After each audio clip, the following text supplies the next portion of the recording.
আপনার পিসিতে যে কম্পোনেন্টসগুলো রয়েছে সেগুলোর মধ্যে দেখার বিষয় হচ্ছে আপনার প্রসেসর কেমন স্পিড প্রোভাইড করছে, আপনি কেমন মাদারবোর্ড ব্যবহার করছেন এবং আপনার কাজের ধরন। অনেকের মধ্যে একটা ভুল কনসেপশন বা মিসকনসেপশন রয়েছে, সেটা হচ্ছে আপনার কেসটা হচ্ছে খুবই, এই মুহূর্তে যাদের কাছে 40,000 টাকা বাজেট আছে এবং আপনারা চাচ্ছেন 40,000 টাকা বাজেট দিয়ে একটা মোটামুটি ভিডিও এডিট করার মতো এবং টুকটাক গেমিং করার মতো পিসি বিল্ড করতে, তাদের জন্য আজকের এই বিলটি আমি সাজিয়েছি। এবং আজকের এই বিলটা সম্পূর্ণ তাদেরকে ডেডিকেট করতে চাই যাদের বাজেট অ্যারাউন্ড 40,000 টাকা এবং যারা এসএসসি পরীক্ষার্থী ছিলেন। এসএসসি পরীক্ষা যারা ভালো করেছেন তাদেরকেও শুভকামনা, যারা খারাপ করেছেন মন খারাপ করার দরকার নেই, সামনে আবার সুযোগ আছে। তো এই ভালো খারাপের সংমিশ্রণে আপনাদের জন্য মোটামুটি 40,000 টাকা যাদের বাজেট আছে এবং ফিক্সড যাদের এই বাজেটটা, এই বাজেটের মধ্যে একটা পিসি বিল্ড করতে চাচ্ছেন যেটা দিয়ে আপনি ফ্রিল্যান্সিং এর হয়তো যাত্রা শুরু করবেন, টুকটাক ভিডিও এডিট করবেন, হালকা পাতলা গেমিং করবেন, এরকম যাদের ইচ্ছা আছে কিন্তু বাজেট 40,000 টাকা, তাদের জন্য আজকের এই পিসি বিল্ড গাইডটি অনেক বেশি উপকারী হবে। তো আমি রাকিব আছি আপনাদের সাথে, আপনারা দেখছেন build zone BD.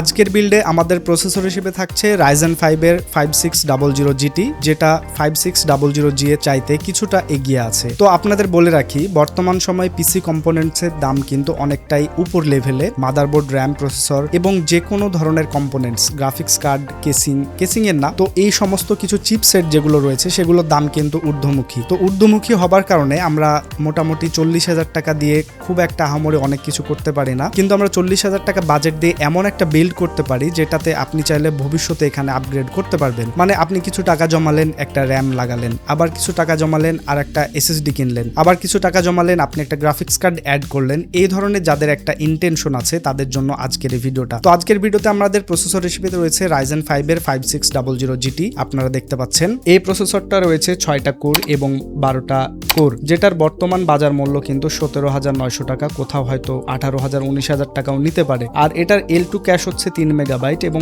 L3 cash হচ্ছে 16 মেগাবাইট, যেটার আপনার বুস্ট ফ্রিকোয়েন্সি হচ্ছে 4.6 গিগাহার্জ এবং বেস হচ্ছে 3.6 গিগাহার্জ পর্যন্ত। এই প্রসেসরটা আপনি ট্রে বক্স এবং বক্স দুইটা আকারে পাবেন। ট্রে থেকে যারা প্রসেসরটা কিনবেন তারা কিন্তু কুলিং ফ্যান পাবেন না, এবং যারা বক্স সহকারে কিনবেন তারা এর সাথে একটা এক্সট্রা প্রসেসরের যে সিপিইউ কুলার থাকে সেটা পেয়ে যাবেন। এই কারণে আপনাদের ডেডিকেটেড বা আলাদাভাবে কোনো আফটার মার্কেট কুলার কেনার প্রয়োজন হবে না। আজকের বিল্ডের 40,000 টাকার এই বাজেটে আমরা মাদারবোর্ড হিসেবে রেখেছি গিগাবাইট ব্র্যান্ডের একটি মাদারবোর্ড। এই মাদারবোর্ডটা খুব জনপ্রিয়, এর চাইতে এমএসআই হয়তো ভালো হতে পারতো বা হয়, তবে কিছু ক্ষেত্রে এগুলো সিমিলার পারফরমেন্সে আপনাকে দিতে পারে। প্রাইসও প্রায় সিমিলার, আপনারা স্ক্রিনে দেখতে পাচ্ছেন। এটা হচ্ছে gigabyte B450 MK AMD AM4 micro ATX motherboard. এই মাদারবোর্ডটার বর্তমান বাজার মূল্য কিন্তু 8,800 টাকা, যেটাতে দুইটা DDR4 এর আপনি র্যাম স্লট পাবেন। 3600 মেগাহার্জের র্যামগুলো ব্যবহার করে ওসি করে ব্যবহার করতে পারবেন। আর এই মাদারবোর্ডটাই আপনি সর্বোচ্চ 64 জিবি পর্যন্ত র্যাম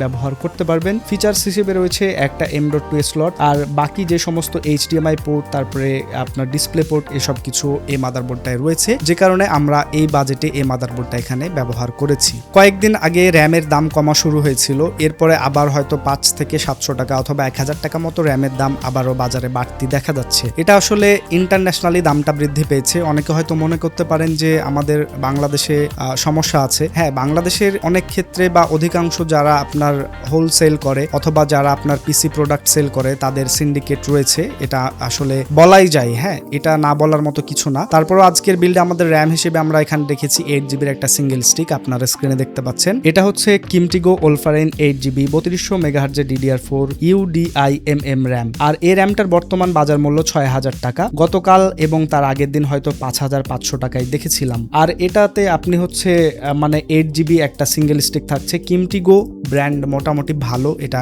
খারাপ না। অনেকের কাছে পছন্দ না হতে পারে, তবে আপনারা যদি মনে করেন যে এই র্যামটা রিপ্লেস করে অন্য নেবেন, তাহলে হয়তো কর্সেয়ার, তারপরে আপনার জি স্কিলের র্যামগুলো নিতে পারেন, যেটা 7,500 থেকে 8,000 টাকা একটা সিঙ্গেল স্টিকের প্রাইস পড়বে। আমরা যদি সেই র্যামগুলো নিতাম তাহলে কিন্তু বাজেট বিলটা আমাদের প্রায় 45,000 টাকা মতো ছুঁয়ে যেত, যে কারণে আজকের বিল্ডে আমরা এই কিমটিগো ব্র্যান্ডের র্যামটা রেখেছি। 40,000 টাকার বাজেট পিসিতে আমাদের এসএসডি হিসেবে আজকের বিল্ডে থাকছে 256GBর একটা NVMe M.2 SSD। এখানে 256GB ছাড়া আমাদের কোনো অপশন নাই। আর আজকের এই বিল্ডে 256 জিবি না দিলে হতো না, এর চাইতে যদি কম দেন তাহলে আপনি ভবিষ্যতে আপনারই মন খারাপ হবে। এর কারণ হচ্ছে আমাদের মাদারবোর্ডে মাত্র একটাই এনভিএমই স্লট থাকে, আর একটা এনভিএমই স্লট থাকার কারণে আমি রেকমেন্ড করি যাদের আপনাদের এক্সট্রা যদি বাজেট করার পসিবল হয় তাহলে 512 জিবি ন্যূনতম নেওয়াই ভালো। তো যেহেতু 40,000 টাকা দিয়ে বাজেটটা একদম ফিক্সড করতে হয়েছে, সে কারণে আমরা আজকের বিল্ডে 256 জিবির একটা এনভিএমই রেখেছি। আপনারা দেখতে পাচ্ছেন এটা হচ্ছে colourful CN600 Pro 256 GB NVMe M.2 SSD, যেটার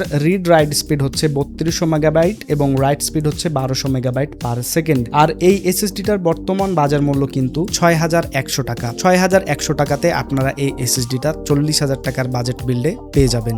আমার প্রিয় এসএসসি পরীক্ষার্থী সকল ভাই বোনেরা, মানে এসএসসি পাশ করে নিয়েছেন অথবা এসএসসি আপনার শেষ হয়ে গেছে, তো তাদের এই মুহূর্তে পিসির দরকার হতে পারে, যে কারণে আপনাদের জন্য আজকের এই পিসিটা আমার মূলত রেডি করা ছিল। তো আজকের পিসিতে আহামরি তেমন কোনো কেস আমরা এখানে ব্যবহার করিনি, না কোনো ডেডিকেটেড গ্রাফিক্স কার্ড, না কোনো ডেডিকেটেড পাওয়ার সাপ্লাই। আর আমরা আজকের এই কেসটা ব্যবহার করেছি মূলত টাকা বাঁচানোর জন্য, যাদের বাজেট অলমোস্ট ফিক্সড, শুধুমাত্র তাদের জন্য। যারা বাজেট এক্সটেন্ড করতে পারবেন তারা চাইলে এই কেসটা রিপ্লেস করতে পারেন। আর আপনারা স্ক্রিনে দেখতে পাচ্ছেন এটা হচ্ছে Golden Field 1718B mid tower micro ATX gaming casing with 200 watt PSU রয়েছে এটার সাথে, যেটার বর্তমান বাজার মূল্য 2600 টাকা। কম্প্যাক্ট এবং অফিস কেস বলা যায় এটাকে। তবে যেহেতু আপনারা কাজ শুরু করবেন, সেহেতু এই কেসটাকে কোনোভাবেই ফেলে দেওয়ার মতো বা অবহেলা করার মতো কিছু নেই। আপনার পিসিতে যে কম্পোনেন্টস গুলো রয়েছে সেগুলোর মধ্যে দেখার বিষয় হচ্ছে আপনার প্রসেসর কেমন স্পিড প্রোভাইড করছে, আপনি কেমন মাদারবোর্ড ব্যবহার করছেন এবং আপনার কাজের ধরন। অনেকের মধ্যে একটা